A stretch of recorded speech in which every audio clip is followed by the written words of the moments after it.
Hi, I'm Candace and welcome back to my channel. Today I thought I would share all of my 2022 makes. I've loved seeing other 2022 roundups. I know we're pretty far into January already and almost February, but better late than never. I think I have 18 pieces to share. It's actually quite a few more pieces than I thought I had made. I had to check back and refer to Instagram to see which garments I made this year. 2022 was a really different year for me, sewing wise. I had a baby in April, so I was super pregnant from January to April.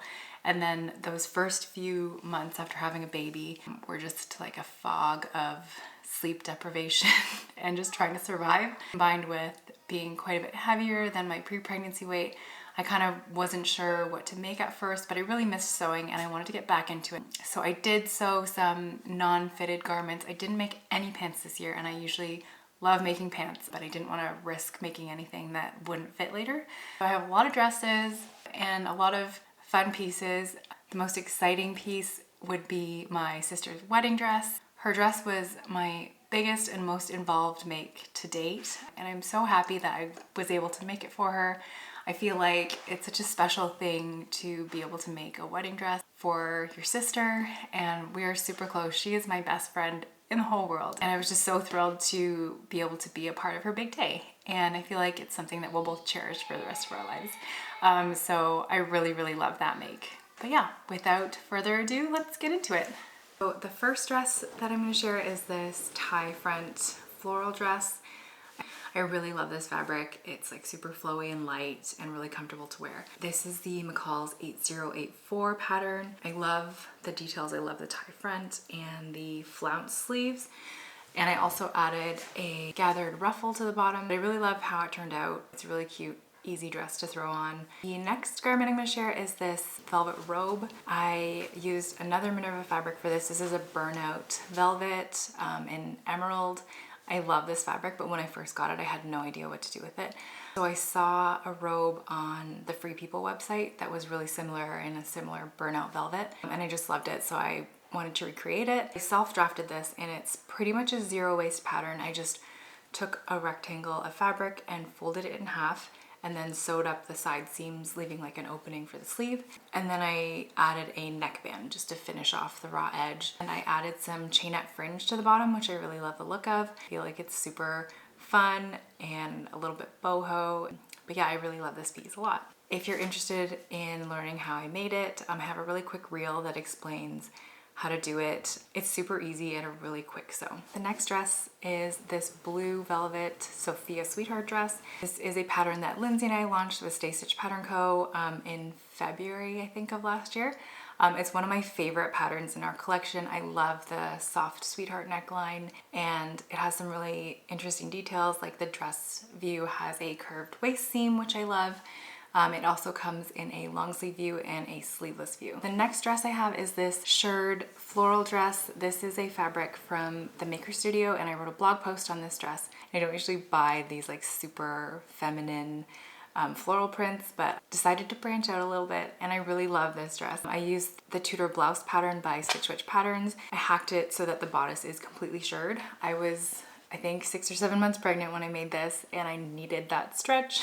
If you're interested in the details of how to hack your own bodice to make a shirred bodice, my blog post has all the details on that, so I can link that below. So the next dress is this linen Rhea Dress by Tammy Handmade. I made this in the everyday linen from Blackbird Fabric. This dress feels totally my style. I love the maxi length and the tiered skirt. I feel like it's such a chic dress to just like throw in the summer, and I love that about it. It's a really easy sew and it comes together pretty quickly. There is a lot of gathering, but other than that, it comes together really fast. The next make is this 2-piece embroidered tulle set. I made this after seeing a Dior set on Pinterest that I loved. I used the Fibremood, now I can't remember what the name is. I'll check what pattern it is and I'll link it below. I think it's the Merrill actually, but I hacked it so it's beyond recognition. I just basically used it as a base to make the top. This set is so cute, but it didn't turn out exactly how I pictured it. I think it needs a little bit more body in the skirt, and also it's completely sheer. So yeah, I'm not totally sure I have an event to go to where I could wear a completely sheer dress, but you never know, right? The next dress I have is this Vikisews Marla dress. This is made from another Minerva viscose fabric. This one's an exclusive print. The next dress I'm going to share is also an exclusive print. They have some gorgeous viscose prints. I really love this dress. It's kind of like Reformation-esque, and it's got like the milkmaid gathered bust detailing with a little tie in the front. The construction of this dress was really interesting, and I'd never sewn a line dress bodice like that. I really love the finishing in Vikisews patterns, and also their drafting is incredible. They always fit like perfectly. The only change I made was I changed the skirt on this pattern. It was just a regular A-line skirt with darts, and I changed it to a 6-panel skirt. It's really easy to wear, and it's comfy and cute, and those are my favorite kind of dresses to wear. So this next dress is another exclusive print viscose from Minerva.com. It's the Simplicity 9597 pattern by Mimi G. It has a low gathered elastic back, and the back bodice has loops and buttons on it, which I love. It's got 2 long tiers, and it's a perfect like flowy beach dress. So I was talking about the sizing about big 4 patterns before, and this dress also turned out huge. So the viscose does grow, so I know that the fabric contributed a bit to it, but it was like 4 inches too big. So I definitely have to take this one in. I just like added buttons haphazardly before vacation because I brought it to Florida to wear it. So the back bodice has to be fixed before I can wear it, and I also didn't hem it. I wasn't sure I loved the huge print at first, but when I put it on and wore it, I fell in love with it, and I think the large scale is perfect for a super long maxi dress. So yeah, I love how it turned out. So I almost forgot about this one because I have it taken apart and it's in a project bag right now, but I made the Fibremood Lucille dress earlier. I used a rayon satin from Blackbird Fabrics. I'd been keeping this in my stash for way too long because I just was like in love with the fabric and didn't know what to do with it. But when I saw this dress, I thought it'd be a perfect match. I didn't make a toile first, which I really should have, because the fit of this dress was really off for me. Which is why it's taken apart right now. I want to make it into 2 pieces. I think the back bodice was way too short for me, so it was just really tight and uncomfortable to wear, even though it has that like wrap front, which you can tie a bit looser. But I'm just gonna make it into 2 pieces. I'm gonna add a facing to the back skirt and just wear it as a 2-piece. But I do love the design details. I love the crossover wrap front and the like paneled flared skirt. I also added a high slit to this. You can probably see a trend with the types of garments I make. But this satin was just like perfect for this make. I do have to say Fibremood patterns are cute, but I don't love the finishing. It has a completely exposed back zip inside. There's no lining, and the front bodice is just finished with a double hem, which I think is a bit messy, and I personally wouldn't design a pattern that way. I probably would have added a lining, especially for the ties, but I do think it's really cute and will get a lot of wear out of it. So the next make I have are these faux wrap linen pants. This is a gorgeous linen from Sitka Fabrics. I had been eyeing pants like this for a long time. I'd seen a lot on Pinterest that I liked, and I thought it would be a pretty easy hack, which it ended up being. It took a little trial and error, which hacks always tend to, but I really like the end result. I used our Stay Stitch Pattern Co. Celine Culottes pattern and just hacked it a little bit. That pattern is for a wide leg culotte and it has elasticated waist. So I just took the front pattern pieces and sort of like free-handed where I wanted the wrap to be and measured like where I wanted the slit opening to start. So they have a slight overlap in the front, which is top stitched down, and I changed the front waistband to be a flat waistband. Back still has elastic to keep them comfortable and like easy to fit. So yeah, I really love them. We're going on a beach vacation really soon, so I'm excited to pack them to wear them there. The next make I have to share is the Capulet Dress by Stitch Witch Patterns. I made this for my sister for her engagement photo shoot. I used a linen cotton blend for this dress, and I think it's perfect for the really dramatic puffy sleeves. We did a hack for the back. I changed it to a tie at the back, and I did really long wide ties so that it would have this really like big dramatic bow, and I love how it turned out. I think we also added an elasticated back waistband too because of the modification to the back. But it turned out so pretty, and her photos, she looks gorgeous in it. So it really meant a lot to me to be able to make her some really special pieces for her wedding this year. I also made this really gorgeous floral tiered dress. This is a cotton voile from Minerva.com. It's so pretty. It's like I used my favorite Vikisews Bustier dress bodice, which is the Vikisews Teresa pattern. I added 2 ruffle tiers, basically twice the length of the layer above it. I also did an exposed ruffle on the bottom, and it has scrunchy straps, which I did by sewing tubes that were twice the length of the strap, and then I just fed elastic through, and it makes this cute little scrunchy effect. It also has a tie back detail, which is like the Capulet dress and the elasticated back. So it has a lot of like very fun feminine details that make it just like a really beautiful dress. I'm not sure where I'm going to wear it. It's like quite dramatic, but I really love this piece and it was really fun to make. The next make is this Coralie Swimsuit. This is a Tilly and the Buttons pattern. This is the first Tilly and the Buttons pattern I ever made. I really liked it. The fit was great. The construction was really nice. I changed it slightly because I believe the pattern has a ruffle all along the front neckline and the back neckline. So I made it just have the ruffle at the back. I also graded down the ruffle to get smaller so it would blend into the strap as it came up the back. The swim fabric is from the Maker Studio, and I do have a blog post actually on how I made this swimsuit. So if you're interested, you can go check it out there. I'll link it below. And next we have the September Sundress. This was the last pattern release that Lindsay and I did for Stay Stitch Pattern Co. These are both made in linen from Blackbird Fabrics. I believe the purple one is a linen blend. This pattern has some really fun corset details and a really pretty open tie back and a elastic gathered waist. I love this dress. It's like perfect for summer, and I think the details make it really special, and it's really fun and easy sew. I think it looks a lot harder to sew than it is, but it's a pretty simple pattern, so it's great for like a confident beginner. The next one I have to share is this off-the-shoulder maternity dress. I guess it's not actually maternity, but I made it when I was about 6 months pregnant. This is sort of like an eyelet broderie anglaise type cotton fabric. It worked really well with this pattern, and I thought it was a really cute maternity dress.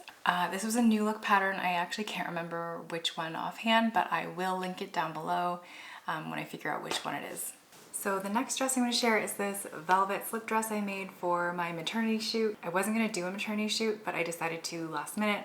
So I was like 35 weeks pregnant, I think. It's a stretch velvet and has a lot of stretch, so I had quite a bit of problems fitting it because I used a woven pattern. There wasn't a knit pattern out there that I liked that was close enough to what I wanted, so I based it off of a bias cut pattern that I had, and it ended up way too big, and I had to unpick it like a million times and ended up ripping some holes in the fabric and just damaging it because it's really difficult to unpick stretch velvet, which I learned. So it looked really great in the pictures, but it's a little rough looking on the insides. And now that I'm postpartum, it is much too big. I have to take the sides in probably like 4 inches. I think I can fix it relatively easily, but I love the fabric and I want to be able to wear this dress. So it's definitely on the top of my to mend pile. And the next one I'm going to share is the Saguaro top by Friday Pattern Company. This comes in a set. I think it's the Saguaro set. And there's also a pattern for some wide leg elastic waist pants. I just made the top. I used a cotton linen blend from Minerva.com, and it has this really nice like crinkly texture to it. And I did add the optional front tie. I made this right after I gave birth, so like a few weeks later. So I just kind of guessed on the sizing and chose my pre-pregnancy size.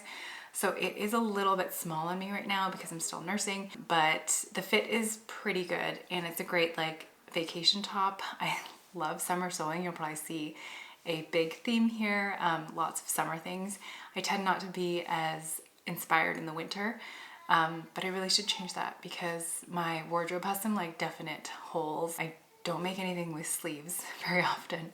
But yeah, I really love this top and I think it could go with a lot of different outfits. Okay, we're nearing the end. The last 2 makes were for my sister's wedding. I made my dress and I made her dress. I didn't make her actual wedding dress. She bought a wedding dress for the ceremony and the first part of the wedding, and she wore the dress that I made for the reception. So the dress that I made was this burgundy satin slip dress. This is the Vikisews Lacey pattern, I want to say. Lacey? I think it is. But I did not include the covered buttons at the side, and the pattern is fully lined, but I didn't have enough fabric to do that, so I just did it unlined. This is a very classic like 90s v-neck slip dress, and it's such an easy piece to have in your wardrobe. You can style it up or down, and I love the color of this satin. And the last dress I'm going to share is my sister's wedding dress. I accidentally deleted the clip talking about this dress. So it's a new day. I've had to film this video over 3 different days, so I think I look different in every single clip, but here we are. We decided to use the Vikisews Ornella pattern. We had originally planned to make a cowl neck bias dress, but decided to do a corset one in the end. I really love Vikisews patterns, as I mentioned. The drafting is just perfect. I didn't have to do too much fitting on her as she was pretty close to the size chart. So I made it pretty much as is, but I did make a few changes to the pattern. The original pattern has pleated lower cups on the bodice, and we decided to just do plain cups. I also omitted the boning channels, so there's just like clean seam lines, and I put the boning on the lining on the inside. And then for the skirt, I added a high front slit because she also likes a high slit moment. So the original dress has a lining, and I didn't want to mess with trying to line a slit. I've never done that before, so it was just unlined. We used a satin from Fabric in Toronto. She actually went shopping for the fabric herself and FaceTimed me while she was buying it. I was a little hesitant about her buying the fabric just because she doesn't sew at all and didn't really know what to buy, but I talked to the staff there who was helping her while she was picking it out, and she picked the perfect white satin. It was really gorgeous. It had beautiful drape, and it worked perfectly for the dress. So we only had to do, I think, 2 or 3 fittings, and the dress fit her like a glove. She looked amazing in it. So yeah, I'm so glad I got to make this dress. It was a lot of fun to make and just so special and meaningful to me. And that is all of them. I really hope you enjoyed my 2022 roundup, and hopefully you got some inspiration for pattern ideas for 2023. If you have any questions about the patterns or the fabrics that I mentioned, feel free to leave me a comment. And if you liked this video, I would love it if you gave it a thumbs up and subscribed. I'll have lots more sewing and DIY content to come. Thanks for watching.